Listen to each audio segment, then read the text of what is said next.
Le référendum sera un acte du peuple, simple et portant loin. Je vous consulte directement. Le référendum sert-il à quelque chose ? Un référendum ne devrait être décidé que lorsqu'un grand intérêt national est en jeu. J'ai décidé d'appeler les Français à se prononcer par la voie du référendum. Le référendum, c'est l'esprit de la Ve République. Sud Radio.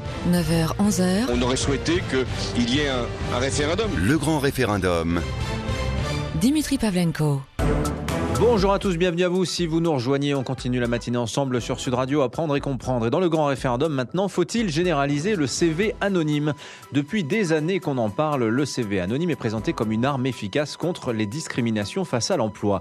En retirant du CV ce qu'on appelle le bloc état civil, c'est-à-dire le nom, l'adresse et la date de naissance, est-ce qu'on accroît vraiment les chances des candidats d'origine étrangère qui vivent dans des quartiers difficiles ou les candidats qui pourraient être recalés au regard de leur âge ? Eh bien oui, apparemment. C'est en tout cas ce qui ressort d'une expérimentation menée par l'Observatoire des discriminations dans le département de l'Essonne depuis 1 an. Il y a des prénoms, des adresses qui feraient que vous avez moins de chances que les autres de décrocher un job. Et ces conclusions sortent alors que le gouvernement est sommé par le Conseil d'État de prendre d'ici le 9 janvier les décrets d'application d'une loi de 2006 qui rend obligatoire les CV anonymes dans les entreprises de plus de 50 salariés. Mais pas sûr que le gouvernement se presse d'agir. Les partenaires sociaux, côté patronal notamment, ne sont pas très enthousiastes à l'idée de la généralisation du CV anonyme, dont l'efficacité dans la lutte contre les discriminations est par ailleurs contestée par certains chercheurs. Mettez-vous dans la peau d'un recruteur, comment feriez-vous pour relativiser les fautes d'orthographe dans un CV par exemple, si rien dans l'identité du demandeur d'emploi ne vous indique qui il est et d'où il vient ? Alors qu'est-ce que vous en pensez ? Est-ce qu'il faut généraliser le CV anonyme ? On en parle ce matin dans le grand référendum. Vous intervenez dans le débat, vos commentaires sur les réseaux sociaux, Twitter, Facebook. Vous votez sur sudradio.fr et vous nous appelez comme d'habitude pour intervenir dans le débat. 0826 300 300 15 centimes la minute. Sud Radio. Dimitri Pavlenko. Le grand référendum. Le grand référendum Sud Radio, apprendre et comprendre. Faut-il généraliser le CV anonyme ? On en parle ce matin avec nos invités. Samuel Thomas, délégué général de la Fédération nationale des maisons des potes. Bonjour. Bonjour. Et Jean-François Amadieu, professeur de sociologie à Paris 1 Panthéon-Sorbonne, directeur de l'Observatoire des discriminations. Bonjour monsieur Amadieu. Bonjour. C'est l'Observatoire des discriminations, c'est votre observatoire qui a donc mené pendant 1 an, conjointement avec le département de l'Essonne, cette expérimentation du CV anonyme. 1 an de retour finalement, qui vous permettent aujourd'hui de dire, eh bien oui, le CV anonyme, ça permet de lutter contre les discriminations face à l'emploi. Alors, comment ça s'est passé en pratique ? Comment avez-vous procédé ? Toutes les entreprises du secteur de l'Essonne se sont pliées à ce CV anonyme. Comment ça s'est passé dans les faits ? Alors, l'expérience n'a pas été menée auprès des entreprises de l'Essonne, mais elle a été menée sur les recrutements qui sont ceux du Conseil général de l'Essonne. Donc, c'est une collectivité territoriale qui recrute à la fois directement des personnels, des contractuels ou bien des catégories C de la fonction publique, mais également des fonctionnaires qui veulent venir, qui ont déjà passé un concours et qui veulent venir au Conseil général. Donc, l'Assemblée départementale a décidé, tous bords politiques confondus, de mettre en place un système qui anonyme les CV, c'est-à-dire que les candidats remplissent sur Internet des caractéristiques qui sont les leurs diplômes, leurs différentes compétences, etc. Leur expérience professionnelle. C'est ça, voilà. Donc ça, c'est rempli par les candidats. Et puis, tout ça, donc il y a un anonymat. Il n'y a pas de photo, il n'y a pas de... Évidemment, on ne connaît pas le sexe, il n'y a pas, bien sûr, le nom et le prénom, ni l'adresse, par exemple. Et donc, on a...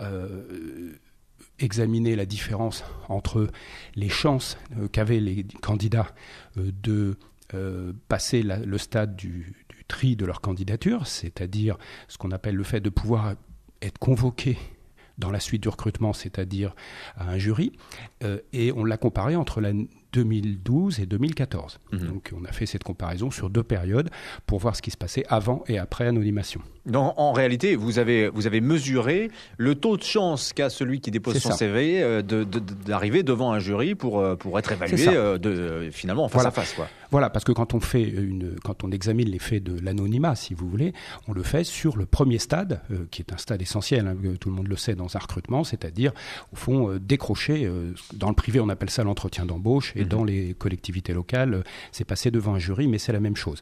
Donc, si vous voulez, est-ce qu'à ce moment-là, anonymé produit un résultat ? Ce qu'on a constaté, c'est qu'il y avait une progression assez nette des chances d'être convoqués en entretien. Donc les chances de ceux qui sont issus de l'immigration extra-européenne, plus précisément d'Afrique, de Turquie, etc., avaient des chances qui étaient améliorées de plus 32%. Alors ça, c'est évidemment un résultat qui est intéressant, qui n'est pas vraiment une surprise si on le compare à des résultats obtenus notamment à l'étranger. Et alors, on voit que les chances aussi sont largement augmentées une fois qu'on est devant le jury, de décrocher cet emploi. 36% de chances supplémentaires d'obtenir un emploi grâce au CV anonyme. Alors, vous pensez aujourd'hui, à la lumière de cette expérience, que cette idée de généralisation du CV anonyme dans les collectivités publiques, finalement, c'est une bonne idée. Pourquoi ne pas avoir élargi finalement la réflexion que vous faites pour les collectivités publiques à l'ensemble des entreprises? Est-ce qu'il y a une différence finalement dans ce que pourrait donner le CV anonyme dans le public et dans le privé, Jean-François Amadieu? En fait, dans le public, il y a une bizarrerie dans certains recrutements, notamment dans les collectivités locales, les mairies, les départements, les régions. Cette particularité, c'est que, curieusement, ils n'utilisent pas ce qu'on connaît pour les recrutements de fonctionnaires, qui sont le recrutement par concours, c'est-à-dire avec des épreuves impersonnelles anonymées. Parce qu'il faut savoir que l'anonymat des candidatures est classique, très ancien, pour recruter les fonctionnaires des 3 fonctions publiques. Ah oui, on passe un concours pour avoir un diplôme, mais pas pour avoir un emploi. Oui. Non, oui, c'est-à-dire qu'on passe des concours. Il faut rappeler que lorsque vous passez le brevet, le bac, ou que vous êtes dans l'enseignement supérieur, vous avez l'habitude de faire votre copie d'examen avec des conditions d'anonymat. Donc il n'y a pas votre photo, il n'y a pas votre adresse, il n'y a pas votre nom et votre prénom, etc. Et quand on est recruté sur un concours de fonctionnaire, c'est la même chose.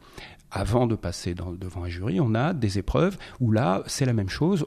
Si vous voulez, on va vous examiner vos compétences en mettant de côté des informations qui pourraient fausser les recrutements de fonctionnaires. Oui. Et ce qui est curieux, c'est que dans les collectivités locales, en revanche, on ne suit plus cette règle pour les recrutements locaux. Vous voyez, donc là, il y a une particularité. Alors, quelle est la différence avec le privé ? C'est que dans le secteur privé, et notamment, bien sûr, dans les grandes entreprises, je pense qu'on y reviendra, il est tout à fait possible d'anonymer, comme c'était fait dans ce département, parce que ce sont des systèmes informatiques. Il faut savoir que c'est très simple à faire, puisque c'est simplement un logiciel, si vous voulez, qui permet de le faire. Donc, c'est pas compliqué. Alors évidemment, dans le privé, le débat porte sur le point de savoir ce qu'il faut faire pour les entreprises de petite taille. Oui. En effet, dans les PME, dans les petites entreprises, évidemment, anonymer est beaucoup plus compliqué.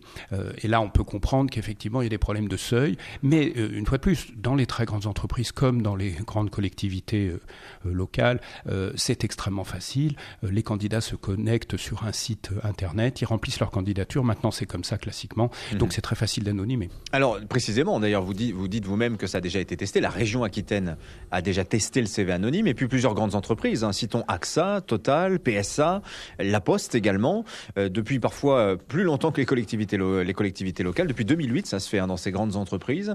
Avec quel retour d'expérience ? Est-ce qu'on mesure des résultats similaires à ceux auxquels vous aboutissez, c'est-à-dire des chances un tiers supérieures d'arriver jusqu'à l'entretien d'embauche et un tiers de chances supplémentaires de décrocher le poste lorsqu'on anonyme le CV, Jean-François Amadieu? Alors, les moyens, les mesures, si vous voulez, dont on dispose, sont des mesures d'études qui ont été faites dans d'autres pays européens, en Allemagne, en Suède, aux Pays-Bas, en Suisse, mais nous n'avons pas de mesures scientifiques qui aient été faites dans des entreprises qui ont mis en place l'anonymat en mesurant avant, après les résultats que ça a donné. À ma connaissance, et je n'ai jamais vu de publication à ce sujet. Donc on a du mal à le savoir. Mais je voudrais rappeler que la question ne devrait même pas se poser en bonne logique. C'est-à-dire que, si vous voulez, le fait d'anonymer devrait être assez naturel et évident. Car finalement, ce qu'il s'agit de faire, c'est simplement d'éviter qu'un jugement soit faussé par quelque chose qui n'a rien à voir avec les compétences du candidat. Mais alors, quand vous dites ça, Jean-François Amadieu, est-ce que vous n'éludez pas la dimension personnelle, si je puis dire, à savoir la personnalité du candidat? C'est pas parce qu'on n'a pas tous les diplômes ou qu'on commet une faute d'orthographe dans son CV qu'on va pas être la bonne personne à la bonne place. Combien de personnes disent, finalement, je me suis révélé dans mon poste parce que j'ai eu la chance de tomber sur un recruteur qui a vu en moi des qualités que moi je ne soupçonnais connaît même pas, Jean-François Amadieu. Est-ce qu'on risque pas de perdre là cette dimension finalement très humaine du recrutement, du contact de personne à personne, l'étincelle qui fait qu'on se dit cette personne-là, même si sur le papier c'est pas forcément la meilleure, eh bien c'est peut-être la personne qu'il me faut, Jean-François Amadieu. Oui, mais le problème c'est que là, c'est ce que vous décrivez, c'est un peu le monde des bisounours dans la mesure où une fois de plus, ce qui est inhumain c'est ce qui se passe actuellement dans le recrutement. La discrimination.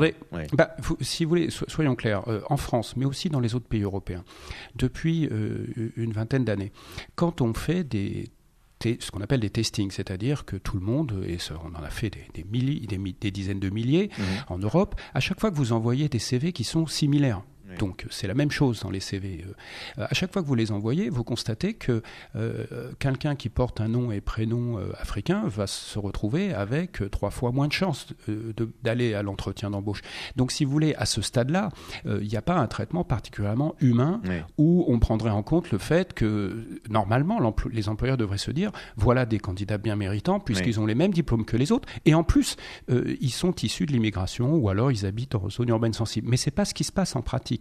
Donc en fait, si vous voulez, l'idée que l'employeur va donner sa chance parce qu'il voit sur la photo que la personne est obèse, parce qu'il constate que la personne est issue de l'immigration africaine ou bien habite dans un quartier en difficulté, ou bien parce que cette personne est senior, non, c'est pas ce qui se passe dans la réalité. Donc si vous voulez, l'idée que les caractéristiques personnelles d'un candidat vont lui profiter, ça n'est pas vrai. Imaginez, c'est un peu comme si vous considériez qu'une femme qui est enceinte a des chances d'être embauchée. Si elle est enceinte ou si elle a l'intention de l'être, combien d'employeurs vont faire preuve de beaucoup d'humanité et se dire finalement voilà qui est bien quelque chose, voilà une candidate bien sympathique, il faut lui donner un coup de main et donc je vais la recruter quand même. On sait que c'est pas comme ça que ça se passe. Pareil pour le handicap. Ce que vous pensez et d'ailleurs on a des résultats sur ça.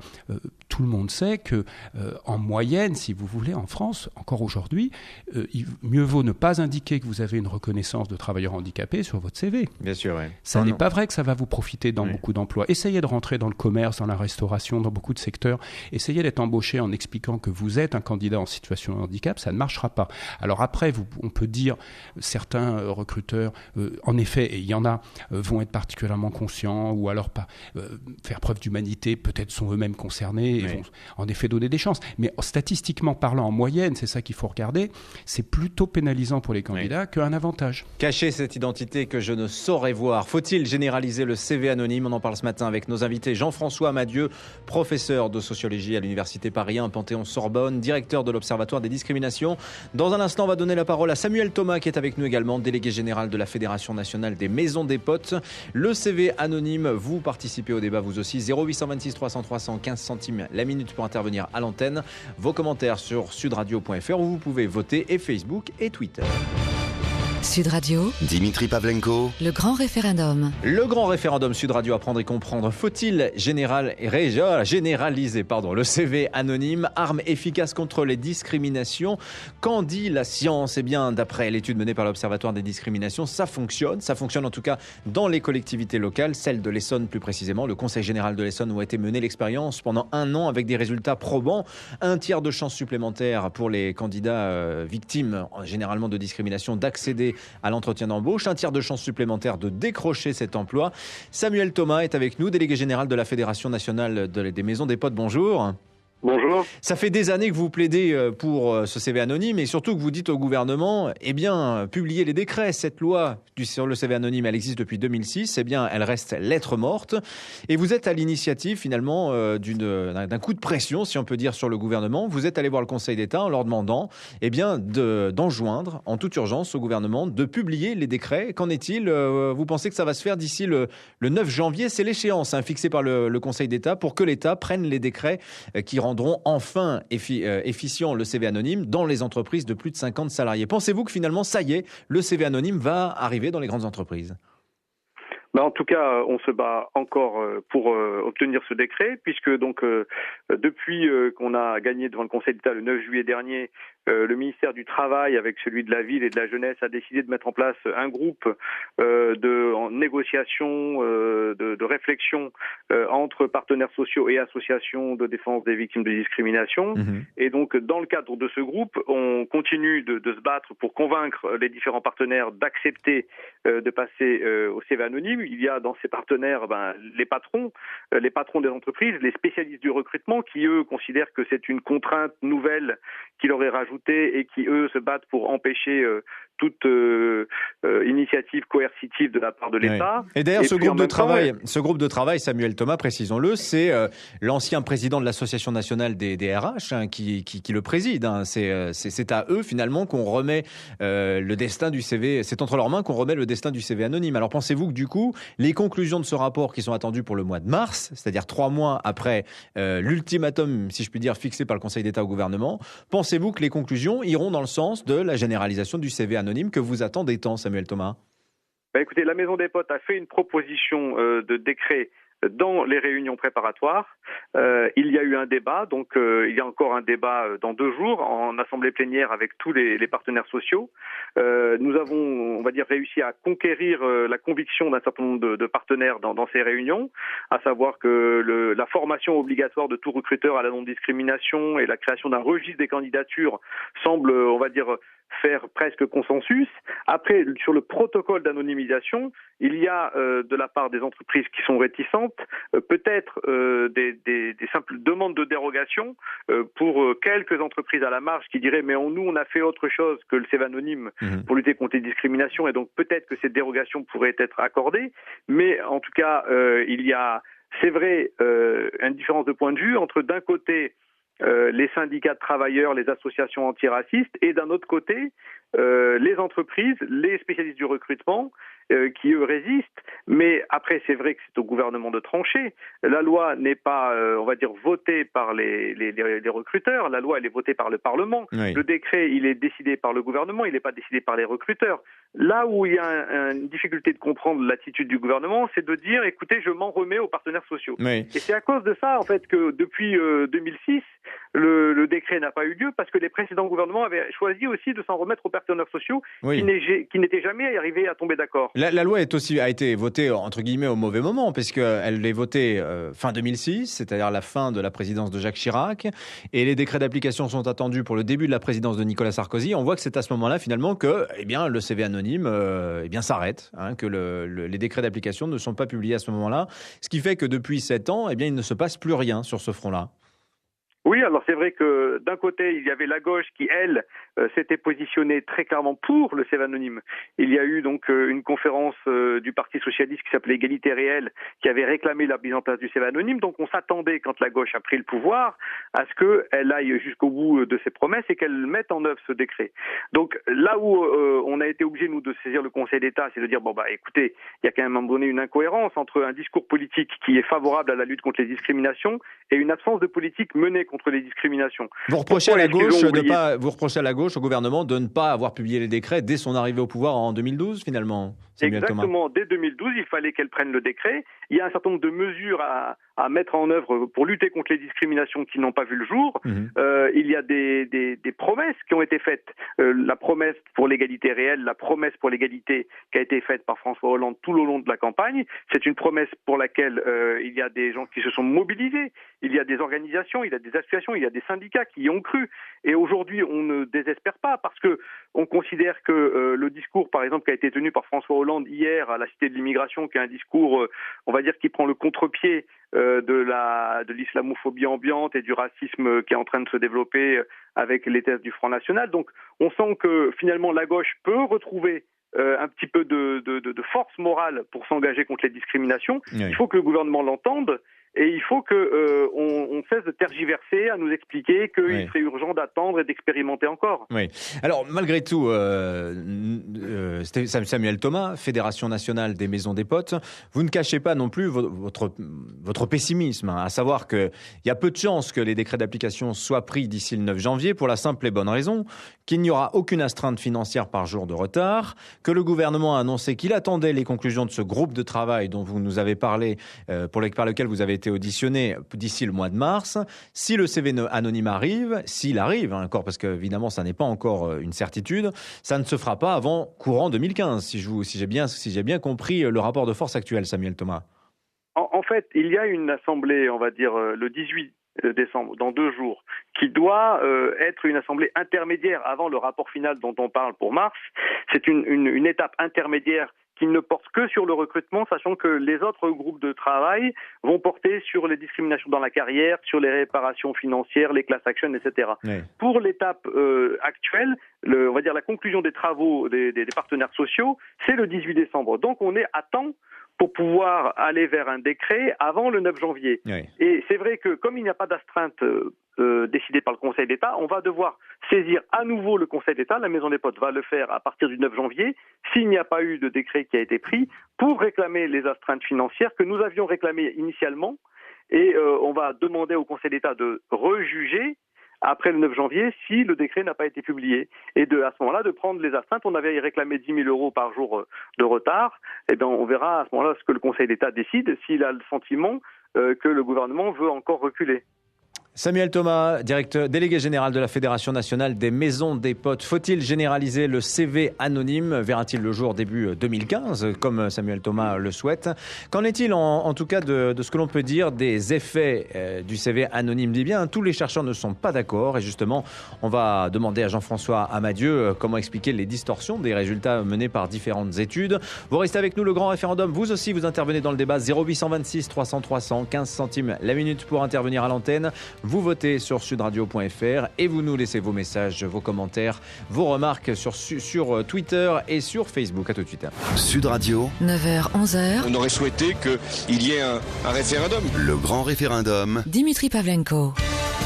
Le grand référendum Sud Radio, faut-il généraliser le CV anonyme ? Jean-François Amadieu, cette enquête que vous avez menée pendant 1 an au Conseil général de l'Essonne avec l'Observatoire des discriminations, finalement aboutit à des résultats assez différents de ceux menés par une autre enquête. C'était en 2011, menée par le CREST, le Centre de recherche en économie et statistique, menée par 3 chercheurs qui, sur un point, sont d'accord avec vous, à savoir que anonymiser le CV modifie les chances de certains publics d'être retenus pour un entretien d'embauche. En revanche, là où ils ne sont pas d'accord, c'est quand vous dites que le CV anonyme optimise les chances des candidats issus, par exemple, de l'immigration ou résidant en zone urbaine sensible d'accéder à l'emploi. Eux arrivent à un résultat assez différent.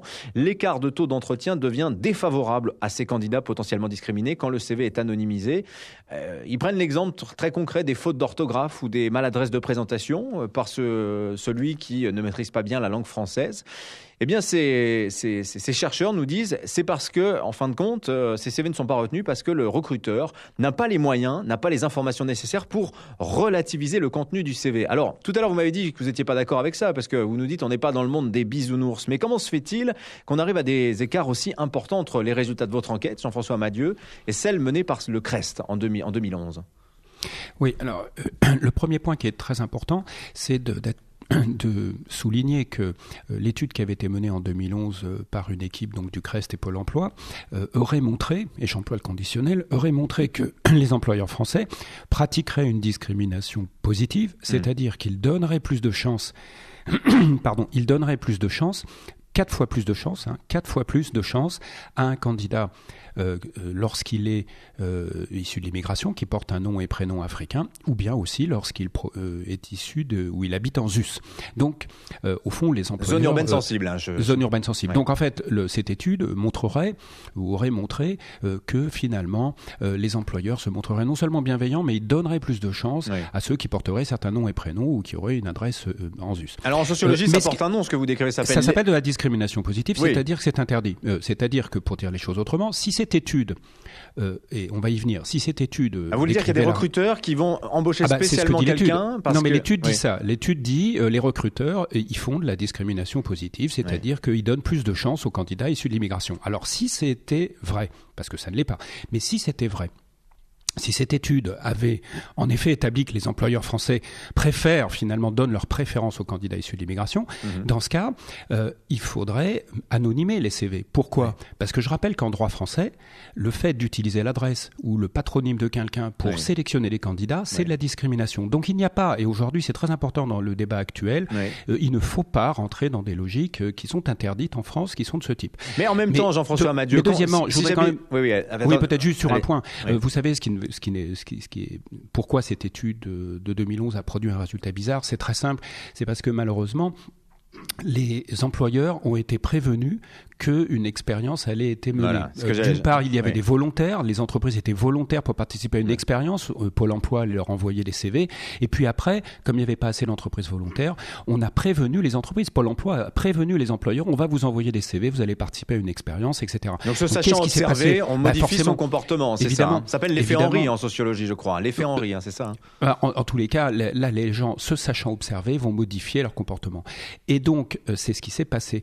Alors que quand on fait des testing, les employeurs, les recruteurs ne modifient pas leur comportement parce qu'ils ne savent pas qu'on est en train de les tester. À la différence quand même dans le testing, quand même, Jean-François Amadieu, c'est que on peut modifier le bloc identité, état civil du candidat, mais aussi le contenu de son CV. Ça arrive aussi. On va faire croire qu'un tel possède un CV qu'il n'a pas en réalité, Jean-François Amadieu. Il y a aussi l'enquête de testing est forcément faussée dans ces conditions.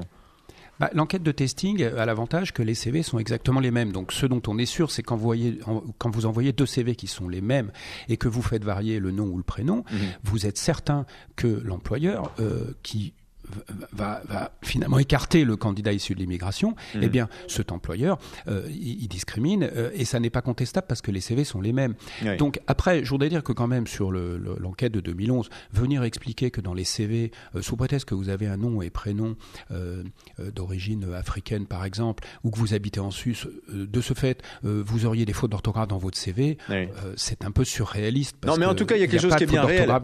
Jean-François Amadieu, quand on habite dans une zone où il n'y a pas d'entreprise, quand on habite loin des centres d'emploi, nécessairement, les candidats issus de ces quartiers-là ont parfois bien plus de difficultés à trouver des jobs. Et ça se ressent peut-être moins sur la case diplôme, mais sur la case expérience professionnelle. Et là, pour le coup, Jean-François Amadieu, il y a une distorsion de concurrence, si je puis dire, entre le candidat qui habite en zone urbaine sensible et celui qui a la chance d'être pas loin d'un bassin d'emploi.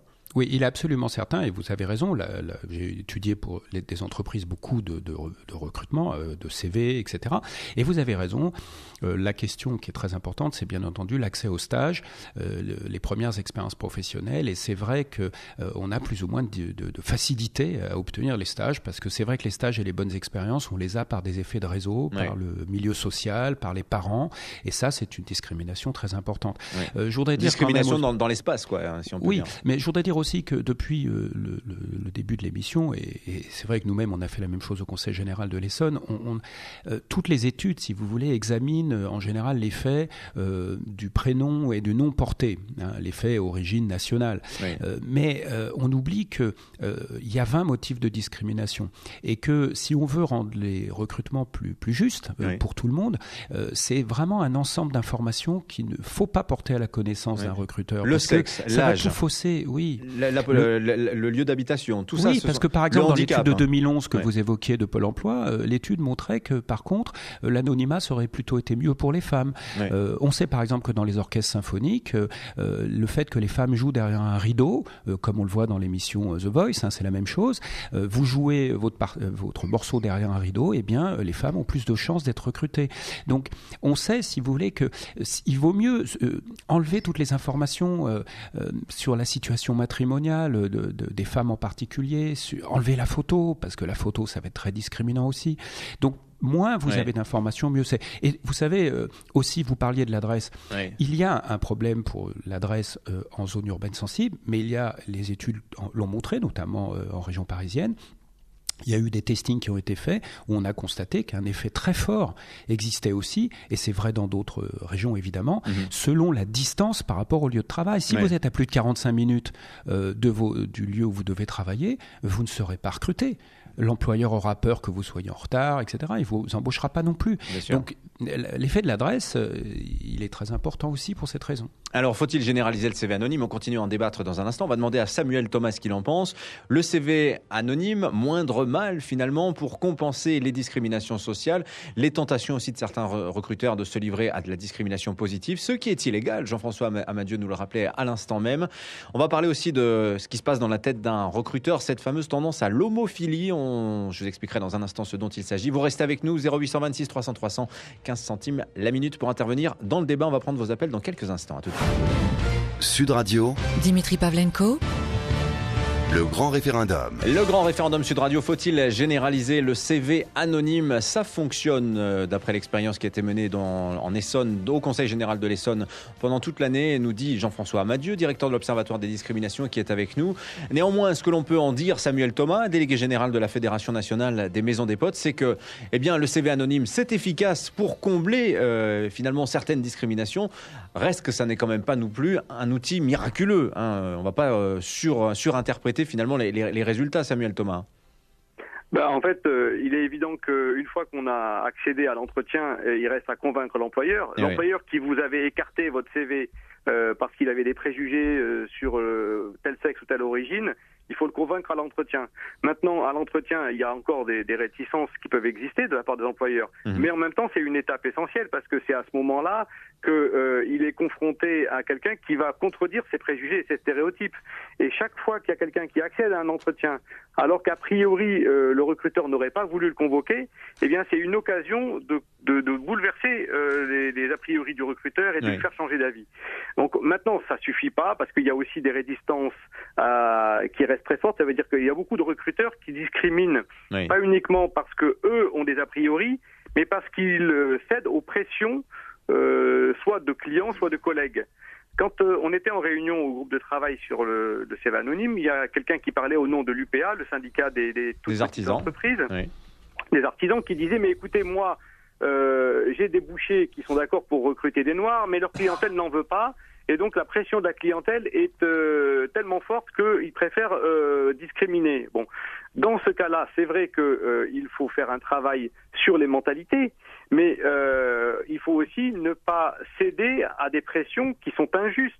Une entreprise, si elle cède à des pressions de clientèle qui sont peut-être économiquement, commercialement prouvées, ça n'en fait pas une motivation suffisante pour discriminer. Et il faut résister et combattre ces préjugés. C'est vrai que dans un pays où il y a des partis qui incitent à la haine, à la discrimination, une entreprise, elle est dans un contexte de pression extérieure comme ça qui est très forte. Et il faut combattre les préjugés. Il y a ça, il y a les préjugés, il y a la forme de pression aussi du client, peut-être sur le recruteur. Il y a aussi cette tendance à l'homophilie. Alors ce qu'on appelle l'homophilie, c'est le fait qu'un recruteur masculin va plutôt tendance à avoir à sélectionner les CV de candidats masculins, les recruteurs féminins ceux de femmes, les recruteurs jeunes ceux de jeunes. Le CV anonyme, est-ce qu'il a vraiment cette vertu finalement d'inverser les écarts, finalement de contraindre, de réduire cette tendance à l'homophilie des recruteurs, Jean-François Amadieu? Oui, mais je crois que comme Samuel Thomas vient de le souligner, il est certain que le fait de pouvoir être en entretien pendant un temps un peu plus long va permettre quand même d'améliorer en partie le résultat. Et ça va réduire les écarts des critères informels, les critères informels finalement. Ça réduit un petit peu. Mais cela dit, ce qu'il faut aussi dire, et là je pense que ce serait la responsabilité des pouvoirs publics, ils devraient le faire, j'espère qu'ils le feront d'ici le mois de mars, il faut absolument tout faire pour aider les entreprises, notamment les artisans, les petites entreprises qui n'ont pas beaucoup de moyens. Il faut les aider à pouvoir gratuitement, à un coût ou alors un coût vraiment minime, il faut qu'ils puissent utiliser des tests de mise en situation professionnelle, des tests de personnalité, des tests d'aptitude. Mais là, ça va avoir un coût énorme. Comment on fait du coup, Non, ça coûte pas cher du tout. Écoutez, Pôle emploi utilise une méthode de mise en situation professionnelle qui est très bien. moyens. La si MRS, vous voulez, si on veut MRS, mais si on veut améliorer le recrutement, il faut pas s'en remettre seulement à des entretiens. Moi, je connais beaucoup d'entreprises. Donc c'est à Pôle emploi de prendre en charge finalement le coût de cette anonymisation des CV. Si le coût aujourd'hui, qu'est-ce qu'il faut faire quand vous voulez passer tous ces tests? Il faut les payer assez cher. Ça va pour les grandes entreprises qui ont les moyens, qui ont des services de recrutement. Mais après, il faut passer par des prestataires, des cabinets de conseil qui ont une très faible part du marché de recrutement et qui sont assez chers. Mais en fait, si le service public mettait à disposition des systèmes de tests finalement qui ne coûteraient rien, qui peuvent être passés facilement, on améliorerait beaucoup les choses. C'est-à-dire que là, on a les vraies compétences des gens. Et après, il y a bien sûr une part pour l'entretien, mais finalement, vous voyez, elle est quand même réduite. Donc les gens peuvent montrer au-delà du diplôme leurs vraies compétences. Ils peuvent le faire avec des mises en situation. C'est ce que fait Pôle emploi avec la méthode MRS. Alors, pour si on envisage une généralisation du CV anonyme, Samuel Thomas, néanmoins, une chose qu'il faut dire, on ne pourra pas se contenter d'en déléguer la responsabilité de l'organisation à Pôle emploi, puisque combien de Français vont trouver un emploi, vont déposer le CV directement chez le futur employeur. C'est souvent comme ça, d'ailleurs, ce qu'on vous conseille de faire, c'est rendez-vous sur place, allez dans l'entreprise, montrez-vous, c'est ça qui vous permettra peut-être d'avoir le job, Samuel Thomas. C'est une révolution culturelle, finalement, que vous envisagez avec le CV anonyme. En fait, il y a évidemment une révolution culturelle parce que faire retirer la photo aux Français sur le CV et arriver au modèle anglais où plus personne met sa photo, c'est un changement d'attitude. C'est-à-dire qu'on ne cherche plus même à être recruté sur son physique, on fait attention à que ce soit pas un critère. Donc oui, c'est une révolution culturelle. Maintenant, faire changer les pratiques des entreprises, c'est aussi les faire progresser. Et les entreprises doivent prendre conscience qu'elles progressent dans la qualité de leur recrutement en passant au CV anonyme. Elles améliorent... Oui, mais elles n'aiment pas trop qu'on leur impose ça aussi, les entreprises. Il faut prendre ça en compte, Samuel Thomas. Elles n'aiment pas trop qu'on vienne leur dire comment il faut faire pour trouver le bon candidat. Oui, c'est vrai qu'un DRH pense qu'il est suffisamment juste dans son recrutement, qu'il est très réfléchi, qu'il n'a pas besoin d'être repassé en formation antidiscrimination. Certains le prennent mal. Quand on dit à un recruteur, à partir de maintenant, on va vous imposer une formation antidiscrimination, il y a de la résistance. Mais en même temps, quelque part, on leur dit, mais ça va vous sécuriser votre entreprise. Vous allez éviter de commettre des délits, parce que la discrimination est un délit. Donc on utilise différents arguments pour convaincre les entreprises d'accepter une remise en question. Ça, c'est une menace, c'est pas un argument, Samuel Thomas. Si on vous dit, attention, vous avez intérêt à le faire, parce que sinon vous allez être sanctionné, c'est pas vraiment un argument, c'est une menace, clairement. Disons que le patron d'une entreprise dit à ses salariés, vous allez devoir passer par une formation antidiscrimination, parce que je ne veux pas prendre le risque que mon entreprise soit mise en cause pour discrimination. Oui. Non, autant ça peut fonctionner effectivement avec un DRH, mais pour un petit employeur. Tiens, on va demander à Martin qui nous appelle de Bordeaux. Bonjour Martin. Oui, bonjour. Ce CV anonyme, vous en pensez quoi, vous ? Je pense qu'il pourrait apporter quelque chose, mais le problème n'est pas au niveau du CV anonyme. Le problème devait être pour les entreprises au niveau de la compétence. Oui. Moi, je suis personnellement victime d'une situation de discrimination à l'embauche. J'ai 47 ans, je suis diplômé d'une école de commerce. J'ai travaillé, j'ai fait l'essentiel de ma carrière en Afrique, dans plusieurs pays. Je suis en France depuis 7 ans. Et j'ai un diplôme de l'école de vente de Volkswagen. Donc, quand on me délivre le diplôme, on me dit que vous êtes prioritaire dans le recrutement dans toutes les enseignes Volkswagen dans le monde. Oui. Je suis à Bordeaux, je me suis présenté chez les enseignes Volkswagen. Et l'une des personnes que je ne citerai pas m'a dit, écoute, fais le tour. Dans tout Bordeaux, il n'y a personne qui a ton diplôme. Oui. Il y en a tout au plus un. Et dans tout ça, mais en plus, il me dit, mais on ne te recrutera jamais parce que va faire le tour dans toute la France, tu ne verras aucun noir. On vous l'a dit comme ça. Des voitures. On vous l'a dit comme ça. On verra aucun noir chez Volkswagen, Martin. Oui, mais gentiment, pas avec le même mot. Il m'a dit, fais le tour. Oui. Si tu trouves un seul noir, eh ben, tu as des chances de te faire recruter. Mais c'est incroyable, Martin. Mais je vous le dis, et si une autorité est présente, je me permettrai d'aller pointer le doigt sur la personne. Oui. Alors, du coup, vous pensez, Martin, il ne me l'a pas dit méchamment, il me l'a dit très gentiment en me disant, et j'ai passé tous les tests de compétences qu'on peut imaginer en France. Le Pôle emploi est arrivé à la conclusion qu'il n'y a pas de raison que M. Benga ne trouve pas de l'emploi. Benga, c'est mon nom.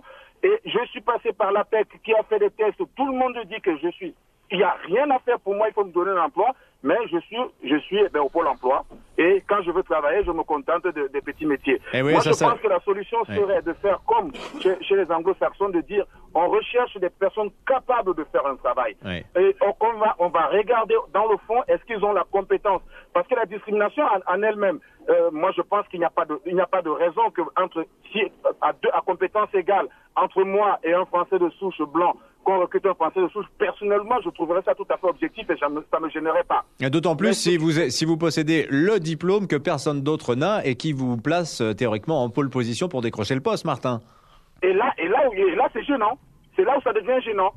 C'est-à-dire que si nous sommes tous deux à avoir la même compétence au niveau de l'entretien et tout, capables de faire exactement le même travail, honnêtement, moi je ne pense pas qu'une personne de bonne foi étrangère pourrait contester le fait qu'on prenne un Français à sa place. C'est pas discutable, c'est normal. Mais je dis, quand tout le monde peut témoigner que vous êtes de très loin au-dessus en matière de compétences, tous les tests le prouvent, tous les contrôles de connaissances le prouvent que vous êtes de très loin supérieur à la plupart des gens qui sont en poste, que vous ne soyez pas recruté avec des références, avec les recommandations de la maison mère de Volkswagen en Allemagne, et que vous ne soyez toujours pas recruté, il y a un problème qui se pose. Oui, non mais vous avez tout à fait raison, Martin. C'est une affaire. Alors là, votre histoire, Martin, est absolument édifiante, Jean-François Amadieu, puisque là, typiquement, on est face vraiment à un cas de discrimination, mais alors flagrant. Précisément, on voit bien que là, dans l'histoire de Martin, la couleur de peau, le nom, l'origine, c'est le fameux plafond de verre. Ça vous empêche d'accéder à l'emploi. Là, pour le coup, ça plaide tout à fait en faveur du CV anonyme. Mais alors, si je me mets dans la peau de l'employeur qui serait contraint d'utiliser le CV anonyme, comment ça va se passer dans les faits? Est-ce qu'il va pas avoir l'impression de s'être fait duper, lui qui dit gentiment mais sûrement quand même qu'il n'y a pas de noir dans les concessions Volkswagen, et qui voit arriver Martin dont la couleur de peau nous montre qu'il est noir. Là, comment ça va se passer sur le terrain, Jean-François Amadieu? Est-ce qu'il y aura des garde-fous? Est-ce qu'il faut étoffer la loi du CV anonyme par d'autres mesures? Comme Samuel Thomas l'a indiqué tout à l'heure, s'il y a un registre des recrutements, comme ils l'ont proposé, c'est-à-dire si finalement on organise une transparence sur les gens qui étaient candidats et ceux qui vont être embauchés, là dans l'entreprise que vous évoquiez, et qui était évoqué, évidemment, dans ce cas-là, on va tout de suite s'apercevoir, surtout si en plus on est anonymé, on va tout de suite s'apercevoir que des candidats de qualité, incontestablement, ont été écartés. Donc ça, c'est très important. Et parce que celui qui est victime de discrimination, qu'est-ce qu'il lui reste à faire? Il peut porter plainte, mais alors là, pour le coup, il va se griller encore un peu plus, finalement. Oui, remarquez, là, en l'occurrence, dans certaines entreprises, il est déjà grillé. Donc, effectivement, il n'y a pas d'inconvénient pour lui à le faire. D'ailleurs, un des problèmes, c'est que finalement, il n'obtiendra pas de compensation financière parce que malheureusement, les dommages et intérêts, on les a dans les déroulements de carrière, les écarts de salaire, par exemple, les promotions, mais pas sur le recrutement. Donc, c'est un peu le problème. Maintenant, non, mais l'exemple est intéressant. Je voudrais dire aussi que le monsieur, il se trouve qu'il est peut-être aussi discriminé, non seulement en raison de sa couleur de peau, mais il est possible aussi que ce soit en raison de son âge, parce qu'il ne faut pas oublier que dans les activités du commerce, très souvent, au-delà de 43-45 ans, on va être considéré comme un senior, et on a déjà observé dans un testing sur les grandes entreprises que ça donnait à peu près 2 fois moins de chances d'obtenir un entretien d'embauche. Double discrimination. Double discrimination, et il y en a peut-être d'ailleurs encore d'autres, mais c'est souvent ça la question. Donc c'est du cumul de discrimination. J'avais déjà fait un testing il y a quelques années où j'avais déjà constaté, exprès j'avais fabriqué un CV meilleur d'une jeune fille qui était issue de l'immigration, et j'avais vu que effectivement vous pouvez avoir un meilleur CV incontestablement et malgré tout être discriminé, ce qui confirme tout à fait ce qu'on vient d'entendre. Bon écoutez Martin, en tout cas je vous souhaite bonne chance malgré tout dans vos recherches d'emploi. J'avoue que ça doit être vraiment décourageant quand on constate que on a plus de diplômes que les autres, qu'on est mieux qualifié que les autres, et que malgré tout ça ne marche pas. Et le pire c'est qu'on vous le dit les yeux dans les yeux, Martin. Ça c'est terrible. On accueille. Moi j'apprécie, au contraire. Moi je tiens à préciser. Je voulais faire un petit commentaire avant de nous séparer. Je tiens à préciser que moi j'apprécie particulièrement les personnes, parce que je pense aussi qu'être intellectuel, c'est être capable de regarder les choses en face. Moi j'apprécie particulièrement les personnes qui ont le courage de me dire voilà là où se trouve ton problème. Et moi je l'accepte comme ça. Moi je suis pas découragé. J'accepte des petits métiers. Je fais des choses alors que j'ai une compétence que je crois pouvoir, que j'aurais pu faire valoir en France, faire partager en France. Et dans toutes les institutions qui sont chargées de vérifier si cette compétence est réelle, toutes ont vérifié, ont rendu des rapports en disant que ce monsieur, il est extrêmement compétent, il est capable de travailler, il n'a besoin de personne ni de rien. Oui, en même temps, on me met au Pôle emploi pour que je gagne de l'argent au Pôle emploi. Donc, très franchement, la discrimination, même si c'est de l'âge, mais ça fait je suis en France, ça fait 7 ans. Donc, à l'époque, j'avais 40 ans. Oui, vous n'étiez pas un senior à l'époque. Merci Martin, en tout cas, pour votre témoignage. Dans un instant, on continue le débat sur le CV anonyme. On continue à prendre vos appels. Vous restez avec nous. 0826 300 300, 15 centimes la minute. À tout de suite. Sud Radio, Dimitri Pavlenko, le grand référendum. Le grand référendum Sud Radio Apprendre et Comprendre. On débat du CV anonyme. Êtes-vous pour, êtes-vous contre? Vous continuez à voter sur sudradio.fr et on accueille Cyril qui est avec nous. Bonjour Cyril. Bonjour à tous. Moi je suis extrêmement content de passer. Alors souvent il y a des débats comme ça, j'ai envie d'intervenir et là aujourd'hui j'avais plus qu'envie d'intervenir. Alors pourquoi justement? Dites-nous tout. Parce que déjà, même si le débat est intéressant, je me demande pourquoi on se pose la question. Et effectivement, j'ai entendu ce qu'a dit tout à l'heure l'interlocuteur. C'est extrêmement touchant de voir qu'il y a des gens, effectivement, pour qui c'est dur. Et je suis comme tout le monde, je le dénonce, ça m'horripile. Je trouve ça horrible qu'on puisse sélectionner des gens par rapport à leur couleur de peau, à leur tout ça.